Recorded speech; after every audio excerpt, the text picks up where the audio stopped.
Good morning. We are starting video 3, which is an optional video. And this is mainly if you have to analyze conditions which are different from the current conditions which are running on IVops. The current conditions can be run manually or can be run auto mode. Your default should be an auto mode, and we discussed that in videos 1 and 2.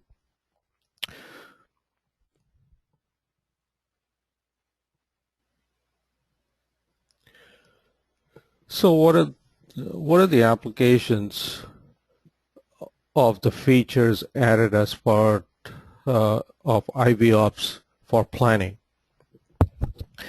This is for longer term planning. So here are some questions that we'll cover in video 3. Do you want to use IVops as a planning tool? Such as, how will your plant behave if you take a clarifier out of service? What will happen if you lower your MCRT to run with one clarifier for 2 weeks? And this can be a critical issue at this plant as the flows go up. So you may want to do an evaluation at flows of 2.5 mgd rather than 2 mgd that you received today. This is something which your senior management or upper management may want with new development coming in. Do you know issues that will happen in summer and winter? What will happen during wet weather? A wet weather at the current flows, or wet weather period, let's say 3 to 5 day high rainfall period at future flows of 2.5 mgd. What happens at different temperatures, different wasting rates, or a combination of changes in temperature and wasting rates? Right now you operate at a 40 to 60 day MCRT. What happens if you have to go down to a 30 day MCRT because you're operating with one clarifier? What happens if you generally go down to a 30 day MCRT because you're still operating with 2 ditches and have to either work on the 3rd ditch and your flows are up? Then do you want to explore different blower sequences, like turning it off for an hour in the morning and an hour in the evening in the future, rather than 2 hours at a time? Now, one of the findings out of IVops is that what saves you with a 2-hour blower off is the fact that you're operating 2 clarifiers, and the volume of liquid, clear liquid above the sludge blanket is such that it dampens out the ammonia peak that you experience. That won't be the same if you're operating with one clarifier. So if you had to go down to one clarifier, would you operate the same blower sequence? How would you find that out? Is there a condition when you may need acetic acid for supplementing the carbon removal? Let me ask this question. Should you flow pace alpha 208? Does it make a difference in a long HRT plant or not? And you can explore that in IVops. What happens if you lose a nitrate recycle pump in a basin? What will be the difference in performance? Now, in this video, we show you how to make these changes without affecting the dashboard that is being used for day-to-day operations. Therefore, we have set up this evaluate steady state and evaluate dynamic simulation as separate scenarios, so that Frankie can continue to see what the conditions are every day in current steady state and current dynamic simulation on their dashboards. You can do the analysis on the same file, or you can make a copy of the file and do the analysis on that. Just save it under different file name and do the analysis of that. It will still import values from the same sources. So the advantage you get is it is based on real starting conditions, not some engineer's hypothetical starting condition. Now, I would highly encourage you to work with the MSET technical instructor when you do this. But once you get familiar with it, you don't need the help. But I think this is the place where you do get a leg up in preparing yourself and in answering questions to upper management. So let's go and see where the data comes in for these new conditions.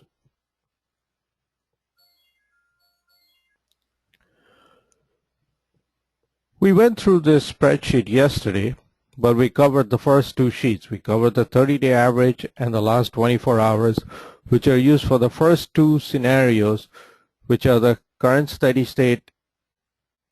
Yesterday we covered current steady state and current dynamic simulation. Today we are going to look at the alt sheet, which is going to feed into evaluate steady state, which is evaluating a future planning condition, and evaluate dynamic state, which is the same condition but run in a time dynamic manner over a 24-hour period. You can, as you get more sophisticated, even run it over a 1-week period, especially if you suspect you're going to get high flows. But let's start with simple things first. So let's go back to the spreadsheet. In the spreadsheet, you have a sheet called alt, which is for alternate conditions. You also have a sheet called password, which we usually keep hidden. And here is the password to unprotect. If you have a locked cell and you want to unprotect the cell, you use the password plant. But then I suggest after you unlock the cell, you go back and lock it.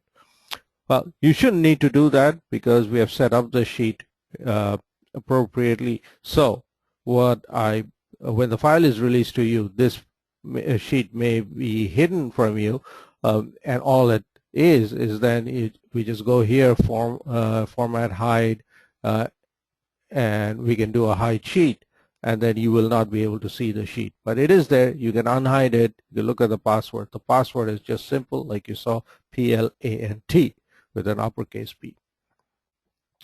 So what is there in this spreadsheet? Well, the first thing you should be aware of is a date. Okay, when is this future condition that you want to run based on today's condition? Today is the 11th of Feb, or the 12th of Feb now. So what we have set up for now is, okay, you're going to run this in May, which is 90 days from now. If you want to run this in June, okay, let's give it a shot. Let's figure out how to run this in June. Okay, we're going to run this in June now, and we're going to do an analysis of June conditions. This one you leave alone. You're going to use this alternate data set. You're not going to revert back to the current condition set. So we are saying yes over here. Okay. The 30 average of final effluent flow leading up to June. Well, this leave it at the default for the last 1 year. Once a year we update the default values, and right now you're running at around 2 mgd. So here, RAS, leave it alone at 1.44. What is the wasting rate that you're going to use in June? You're probably going to use something like 40,000 gallons per day. Okay, we'll run that value. If you are running 40,000 gallons per day, what is the digester supernate? Typically, you are running about 60% of this in the digester supernate. So this will be 60% of the wasting over here. So 60% of 40,000 is 24,000. Now you see that the digester sludge value does not change because we are on manual recalc and recalculate before save. If you press the save button, it will recalculate. So here's the save button. I pressed it. It recalculated this digested sludge. You don't have to enter this value. Okay. In the last 24 hours in June, what is the flow rate? You can assume certain flow. If it's wet weather, you would enter a flow of 3 mgd or something like that based on wet weather analysis. But here we are doing it at about the normal flow, so 2.1 mgd. How many nitrate recycle pumps do you have? Well, typically, if you're operating 2 pumps in each basin, you have 4Q, which is about 8 mgd of flow. What if you lose one pump? What would be the condition? Then you would have 3 pumps, that's 6 mgd. What if you went down to 1 pump per basin? Then it would be 4 mgd. What is your alpha 208 dose that you want to run at in June over the day? Well, we have kept it at 50 gallons per day. You can bring it back up to 60 or 70 that you typically operate at. What do you expect the MLSS temperature to be in June? Look at this table we have set up for you based on looking at the 2013 data and 2014 data. In June, the expected temperature is 21 Celsius. It does vary in a range, as you can see. End of the month, it'll be closer to 24. Beginning of the month, it'll be closer to 17. Air temperature. Well, that is really not being used right now. It is where if the blower module is set up, but there is you're not trying to optimize blower power consumption in a plant of your size, but let's still get it right. SVI. Your SVI typically runs in the range from 70 to 100 with an average of around 80. Let's just keep it at the average of 80. It may run a little higher in the winter. Your DO levels in the basin at different locations, I suggest you just leave it alone and don't worry about the DO levels in the basin. Add oxic A, oxic B, oxic C, and the re-air or the digester. And right now we're keeping basin 1 out of service and running basins 2 and 3. Okay. So that's the steady state part. Now comes a very interesting capability given to you. Let's look at the blower sequence. Here you're allowed to run a blower sequence. You can choose to run a different blower sequence from what you're running today. Today you're running from 9 a.m. to 11. Actually from 9 to 11 it's off, but what I have done is here I've done 1 hour off 9 to 10 in the morning, and then just for you to look at it, and then 1 hour off from 10 to 11 at night instead of 2 hours off in the morning. So therein lies a capability that you do not have right now, but you will get over here, which will become extremely handy if your flows go up to 2.5 MGD, and if you ever have to take one clarifier out of service, because it's most likely if you run with just one blower cycle off, you will run into some issues with a higher ammonia and a higher nitrate because your clarifier dampening volume is less. So we have saved these changes. So now how do we break this over to IVops? Now, as you know, IVops attaches itself to an Excel file. You do it once, and once you do it, it's there. And you don't have to muck around with it or change that attachment. And if you need instructions for that, well, one of us can show you that, but why should you have to reattach? You're attaching to the same file. So here it is already attached to that file. Now, we talked about auto import in video number 1 and video 2. And let's say this file was set up for auto run, and it was set up for auto import.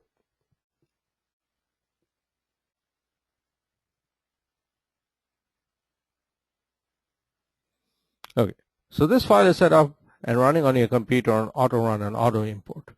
But now you want to go in here in this and you want to do a manual import. Well, let's look at it. What happens? If I click on the import and I want to do a manual import, it's not allowing me to do that. Well, what you have to do is click on this auto button, click start, and it will do a manual import. So the concept here is that you'd be running planning only once every so many times. If you want to run it on the same file that is running actively in the plant, take it out of auto mode for the import and do a manual import and run the scenario, and then put it back after you look at the results, put it back on auto. If you want to make a copy of that file, just go to File, Save As, under the I button, save it under a different file name, and then run this other file using a manual mode. That is kind of what we teach in classes and all. Manual mode is the easiest for people who are running it occasionally, who may or may not be at the plant. So, for example, if you load IViewOps over to a laptop, take it home, and you want to run it, there's no point running it in auto mode. It's not importing data from the plant system every day. So you would run it on manual mode. So we have now taken it out of auto, and so it's no longer highlighted. It's on manual. If I click the start button, it will start the import. And I will let it go through the import, and I will check some values. For example, I'll check the liquid temperature, the MLSS temperature, which I just changed for the scenario to 21 Celsius.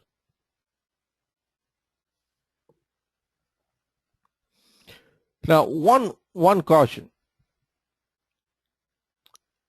If you have made changes to the Excel file, you have to save it. Well, once you save it, you can see that the MLSS temperature here is 21 Celsius. That is an evaluate steady state. Let's look at the temperature in the current steady state, which is in February. That still is 11 Celsius. So in February, we are running 11 Celsius, which is what is running every day in the plant, since this video is recorded on February 12th. But we're going to run this for a June condition. So we're going to run this current steady state at 21 Celsius. So it has imported the new values that you just set in. Remember, the temperature was 17. We just changed it to 21 Celsius. So now how do you run it? You just press run, and it'll run. So here's the run button. Just press it, press start, and off you go. It's running.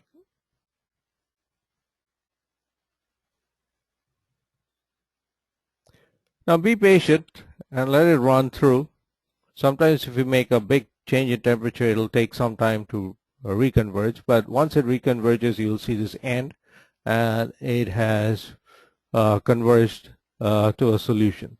Now we have run just the current steady state. Now if you want to look at the effluent is down here coming out of the disinfection. If I click on the pipe, that's one way to look at the effluent data. You can look at the summary of the conditions.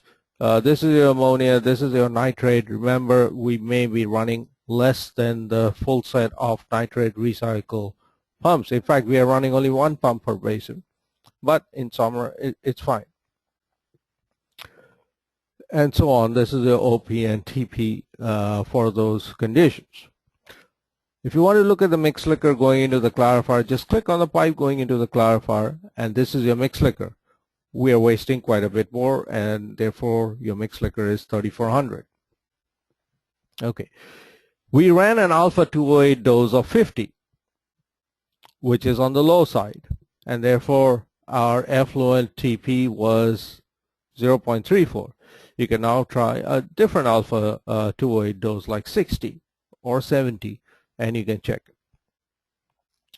Okay, so now as you get more familiar, if you want to see more details of SKN and BOD, etc. in your effluent, you open up this soluble BOD, etc. You open up the main constituent section and you look through it.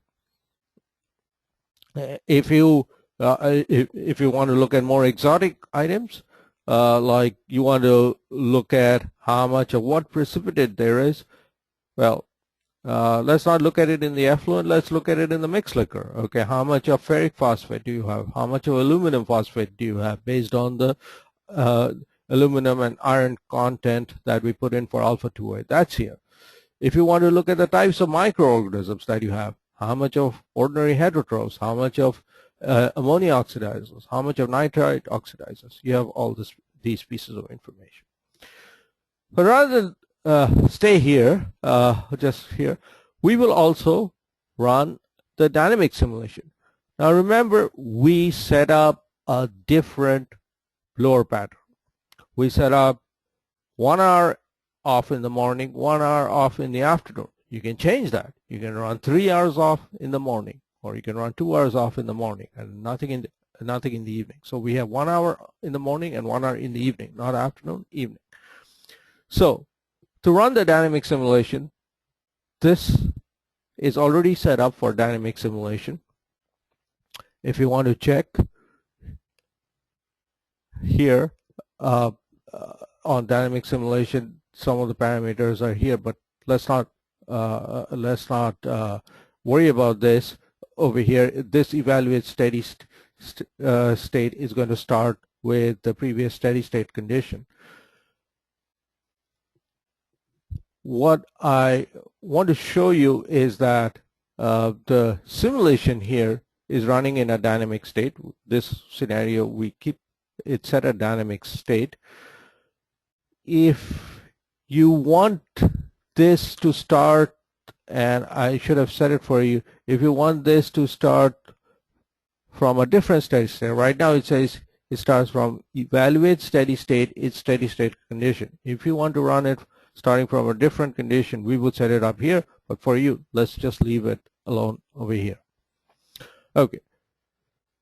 So now we are ready to start the dynamic simulation. Just press run, and it'll start running, and it'll go through the 96 time steps, which is the 24-hour period for this date in June.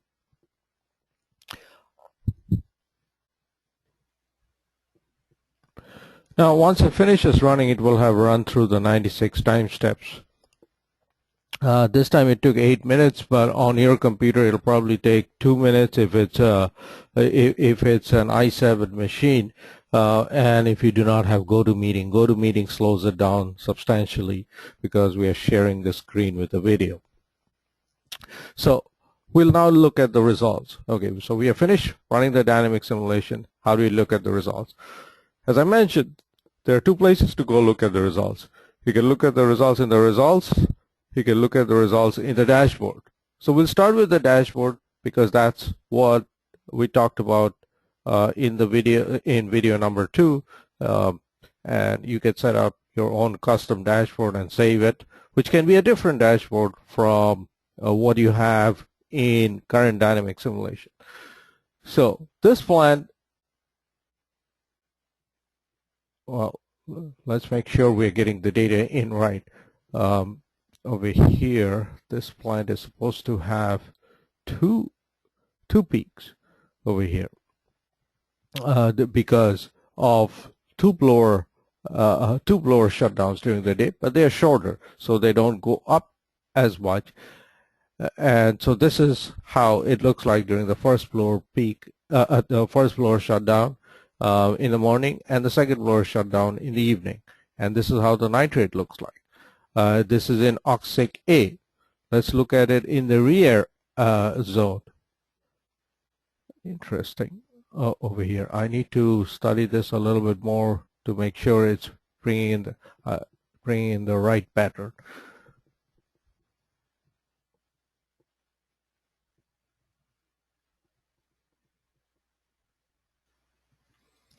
To understand what's happening beyond what is displayed in the dashboard, I went into the results. And when I opened up the results, some interesting facts came up. And so let's look at the results here. I went into the flow streams, and let's look at oxic A effluent. Let's look at the DO levels at different times of the day. So when the blower was shut down in the morning, the DO dropped. When the blower was shut down in the evening, the DO dropped. Okay. At night, we are allowing, in this case, the DO to go up quite a bit. Maybe we should not allow it this much, but we can change that. Let's look at the ammonia. The ammonia went up during the day, and it went up at night. Now, let's follow through what happens to the ammonia in oxic B. Well, it went up during the day, and at night it went up a little bit, but that's it didn't go up as much because the flows are lower after 11 at night. At oxic C, it just went up slightly, And therefore, by the time you get to the re-air, you're not seeing that much of an impact on the ammonia. Let's look at where the re-air is down below here, re-aeration effluent, and so we didn't see much of an impact on the ammonia. And neither are we seeing much of an impact on the nitrate. So that kind of is telling us the story that 1 hour off at night is not having that much of an impact. In fact, that impact may change if you reduce the if you make some changes to the operating condition. But right now it seems like 1 hour at night is fine. It doesn't have a significant impact on the effluent quality. Let's look at oxic C effluent again for a moment. You can see that the nitrate, the day it went down, and at night also in oxic C, the nitrate did go down a little bit. But because the DO levels are probably higher, in a sense, here there might be some impact of residual DO and less flows.